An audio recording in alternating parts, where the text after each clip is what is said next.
পৃথিবীর সর্বোত্তম নিয়ামত বা ভোগ সামগ্রী কি? গোটা পৃথিবীতে আল্লাহ তাআলার অসংখ্য অগণিত নিয়ামত বা ভোগ সামগ্রী রয়েছে। এর মধ্য থেকে কোন নিয়ামত বা কোন ভোগ সামগ্রী সবচেয়ে বেশি উত্তম বা শ্রেষ্ঠ? হাদিসটি সহিহ মুসলিমে বর্ণিত হয়েছে।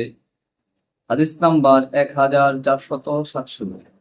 হাদিসের বর্ণনাকারী হলেন আব্দুল্লাহ বিন আমর রাদিয়াল্লাহু তাআলা আনহু।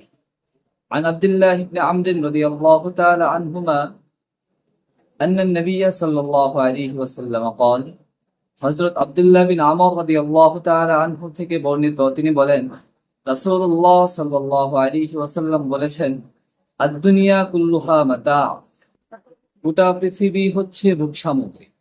ওয়া খায়রু মাতা'id দুনিয়া আল মারআতুস সালিহা, আর পৃথিবীর সর্বশ্রেষ্ঠ সর্বোত্তম ভোগ সামগ্রী হলো বা নিয়ামত হলো আল মারআতুস সালিহা, নেককার স্ত্রী। এই হাদিসে কেন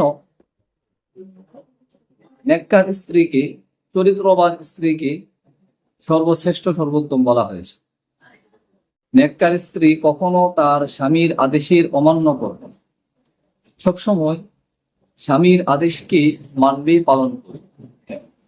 নেককার স্ত্রী সর্বদা স্বামীকে সৎ পথে রাখা এবং দিনের পথে চলার সাহায্য সহযোগিতা করবে, পরিবারকে শান্তি ও ভালোবাসায় ভরে রাখবে, সন্তানকে ইসলামী শিক্ষায় গড়ে তুলবে।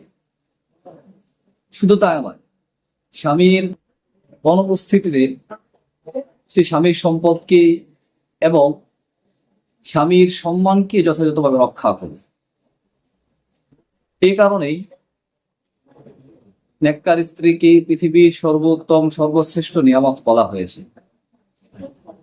পৃথিবীতে একজন পুরুষের জন্য পৃথিবীর মধ্যে সর্বশ্রেষ্ঠ সর্বোত্তম বস্তু হচ্ছে নেককার স্ত্রী।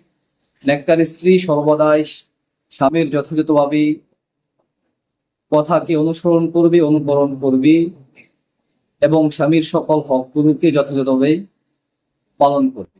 তো আল্লাহ পাক রব্বুল আলামিন আমাদেরকে এই নিয়ামত পাওয়ার এবং